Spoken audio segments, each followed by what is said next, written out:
Hi, READ3302 students, and welcome to Module 3.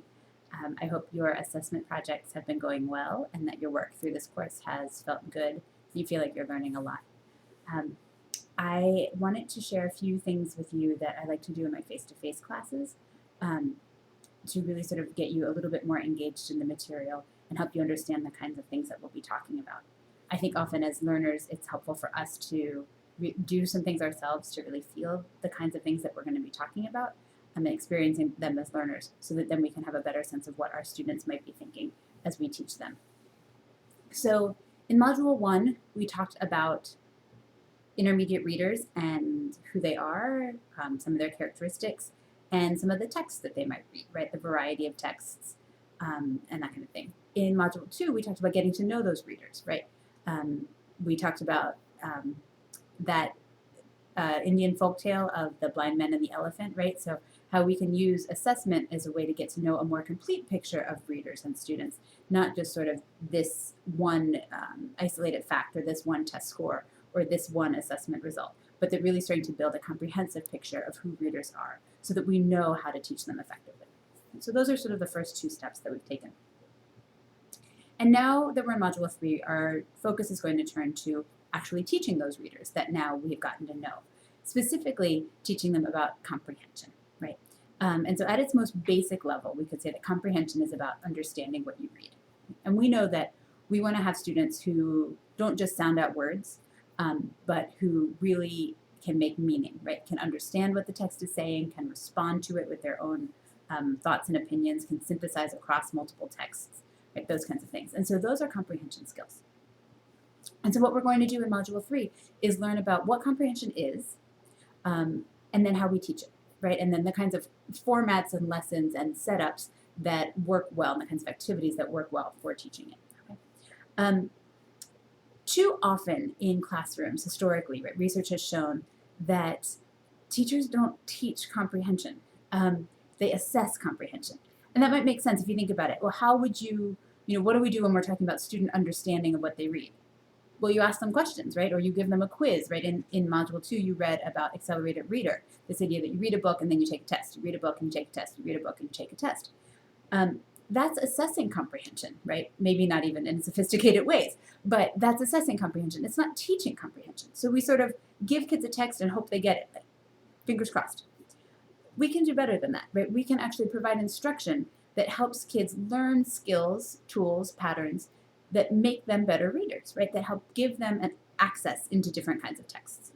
And so we're going to make sure that in Module 3, we're really focusing on how do you teach students new ways of thinking about their reading that they can use in their independent reading to become better comprehenders, right? Can become more sophisticated meaning makers, more sophisticated text users, more sophisticated text analysts, okay? So let's back up a little bit though. Let's think about what is comprehension, right? It's understanding text. Okay, right, but do we notice that? Sometimes as sophisticated readers, we don't even pay attention to that anymore, right? We don't even think about our thinking. We just read, and we hope we get it, and sometimes it's a little confusing, but mostly we get it, and it's fine, and we just move on. That's great, but kids might need some more steps, right? They might need to have a little more scaffolding in that process. So I want us to sort of back up and think about that. I want us to feel our thinking. I really like this, a book by Tanny McGregor called Comprehension Connections. You can get it on Amazon or whatever. It's very accessible, and she has lots of great ideas for teaching. And these are some images from her book, if you can see this here. Whoops. You see this one? This is going to be awkward, sorry. I'll need to practice. There we go. Do you see that? She's created this sort of Venn diagram. And she says, text plus thinking is real reading. And so what the author has to say and what's going on in the reader's head is this middle ground, which she calls real reading. Okay? And I really like that idea because we know that reading isn't just about glancing over the words, but it's about creating meaning in active ways. Now, you should sort of maybe think that that's a little bit familiar from your reading synthesis assignments, right? We've been asking you in this class to practice some of those skills. How can you bring what the text says and what you think together? right? So you've actually been living. There's a reason that we've had those kinds of assignments, because you're getting to practice these kinds of comprehension skills. And so what you'll notice up here too, right, she has this word up here, metacognition. And that might be a word you know. But anything that's meta is doing the thing about the thing. So if you're talking about talking, if you are thinking about thinking, right? So that's what meta means, to sort of double back on itself. And so metacognition is thinking about your thinking. And so one thing that the research has shown that really helps readers is if students can learn to be metacognitive about their thinking process. So where does their thinking need help, right? Where does it go wrong? How can they get back to it, right? How can they start to figure out what it is that they're doing as they read? Which means that we need to practice that. We need to start listening to that reader voice, right? We need to start paying attention to what it is that our brain is doing to comprehend text that we encounter, okay? It's not to say that we don't comprehend them, but it is to say that we have to start paying attention to those thought processes so that we can put them into words and we can help make them available to students, okay? So I want you to practice that with me a little bit, right? I want you to look at these, I'm going to call these mini texts, right? They're just small amounts of text. And I want you to look at them and I want you to feel your brain, okay? Feel your thinking. What is it that you're thinking and how do you know, all right?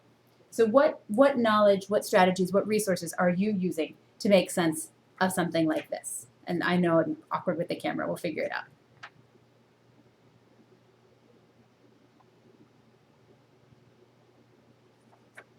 What's that?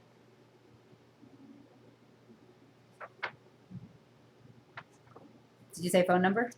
Okay. How'd you know? How'd you know that? How did your brain figure out that this was a phone number? Maybe you looked at the number of digits. Maybe you looked at the grouping. Maybe you looked at the hyphen in the middle, right? You thought, I've seen those before. I know what that is, right? You use your background knowledge, right, to say, oh, right, I've seen that. That's a phone number. Okay, can you feel that comprehension process? Pay attention to what it is that you're responding to. Let's try another one.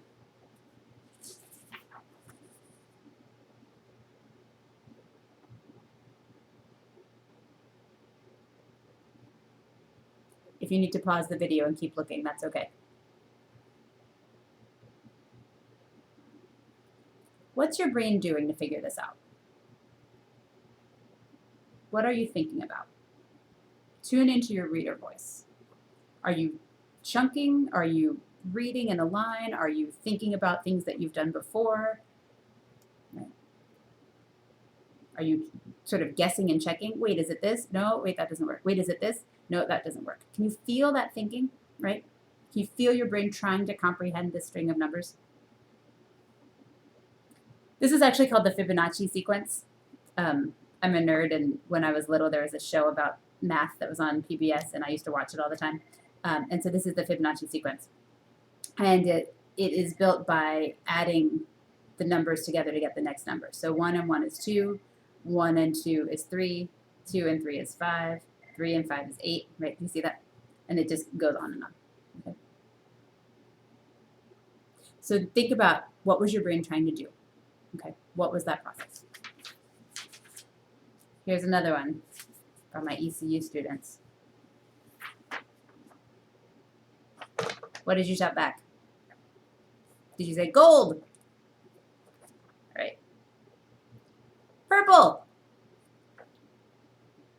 If you say this at ECU, chances are good that students will shout back gold, or anyone would shout back gold, right? You go into the dining hall, you shout purple, students are going to shout gold. It's what we do. Go Pirates. If you were on the subway in Manhattan and you shouted purple, what would happen? Right? Think about how you comprehend this text. This is one color word with an exclamation point. What if it said fuchsia or beige? Would you comprehend it in the same way? Probably not, right? Your background knowledge matters. What you bring to the text to make meaning in this active way. It's not just about sounding out the word. And it's not even understanding that with an exclamation point, it's something exciting, right? You know what sort of specific responses to give because you're comprehending it in particular ways based on what your relationship with this kind of chant is, okay? So think about this in relation to a text like this. Anybody know what this is? I did my undergraduate work at the University of Virginia, and this is our cheer. So you go to Charlottesville and you shout purple, people are going to look at you like you're crazy. But you go to Charlottesville and you shout wahoo, wah, go, who's go, and everybody starts to cheer, right? This is what people at UVA say. This is our purple and gold, right? Think about how your brain was trying to make sense of that. Maybe you have a connection to UVA and you knew that. Maybe you thought, well, there's maybe some kind of cheer because you're saying go someone, and maybe this is reminding you of something else, but like, what did your brain do? Could you feel that sort of process, right? That's what we want you to really tune into. Think about how you're trying to comprehend this text. How about this one?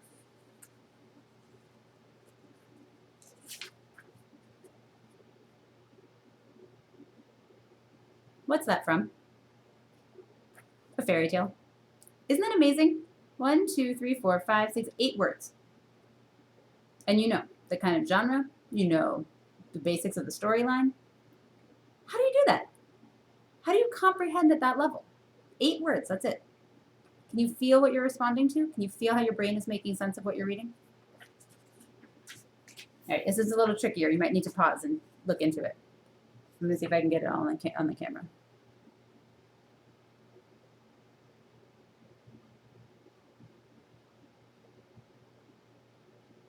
So what's at the beginning here? Once upon a time, there was a handsome prince named what? Did you say Charles? If so, did you look down here? So even though we read in a line, maybe you used information here, back there. Isn't that amazing? Can you feel how you're trying to fill in the blanks? How about something like this, that next sentence? Although Charles lived in a fancy castle, he, what? Was not happy? How did you know it was going to be negative? How did you know it was not happy? Right? You're responding to this although. Think about how much you can fill in just in those few little words. One of my students in my face-to-face class is a dad and is reading a lot of stories to his kids. And he could do this like that, like just instantaneously. It was like, once upon a time, there was a princess, right? Because you get into that groove, right? He had all of that background knowledge to draw on. He was able to comprehend it slightly differently than people who don't have quite that much experience. All right, here's one more. Some people don't like this one. See what you can do. Feel your brain, right? Comprehension. Feel it. Whoops.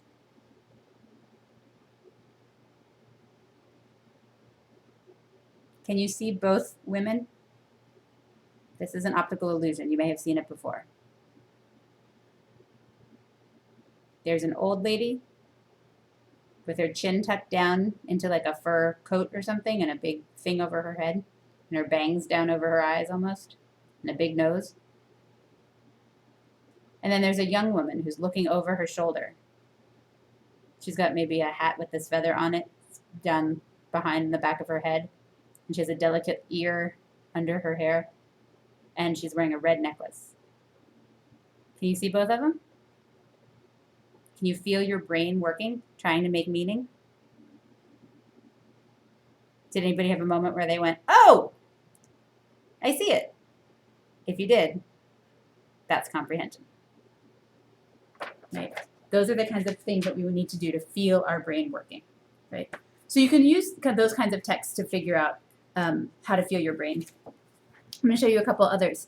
You might know this book, Zoom, by Estem Banyali, I think is how you say the author's name. I'm not entirely sure. Or Banyi. I should look that up. So this book is called Zoom. Here's the first page. Okay? Feel your brain. Did you feel your brain make meaning? Have it click together? Keep paying attention to that.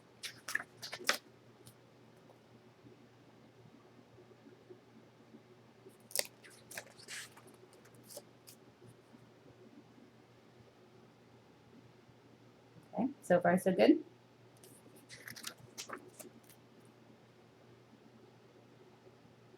You see what's happening? You feel your brain making meaning?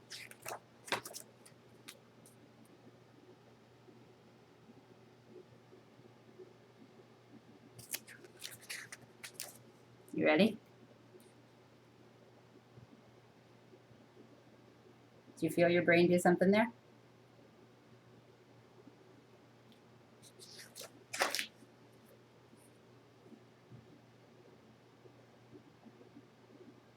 Think about what you're thinking. See if you can feel the process.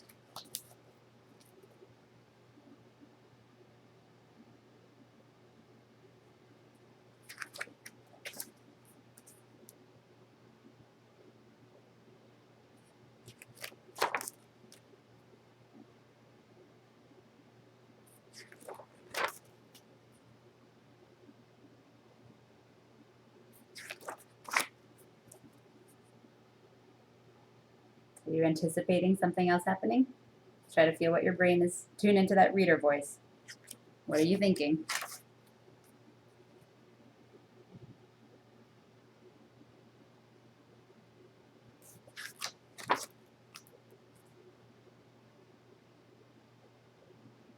Is your brain revising as you go, as you get more information? Think about everything, all the layers that we've seen in this picture, in this one picture.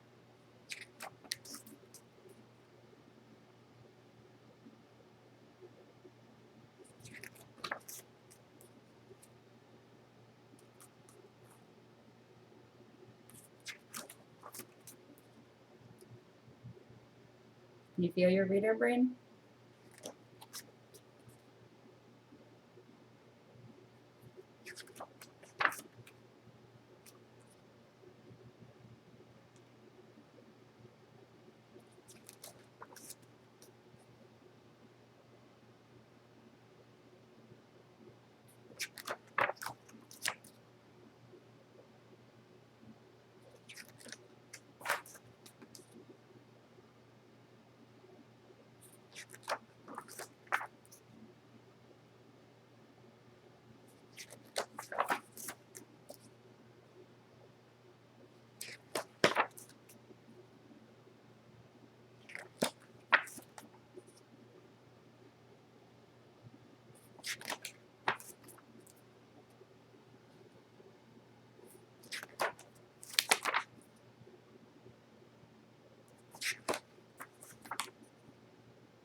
Wordless books can be a really, really nice way to help you tune in to some of that thinking, right? To some of the things that we do as readers, but we don't always think about, we don't always notice, because they're sort of unusual. So they help us notice some of that thinking a little bit more closely. So that's some of that feeling about what it's like to comprehend, right? What that means, what it means to sort of pay attention to that voice, to pay attention to how you're thinking as a reader. So I think that's an important first step, to sort of just feel that, to kind of know that.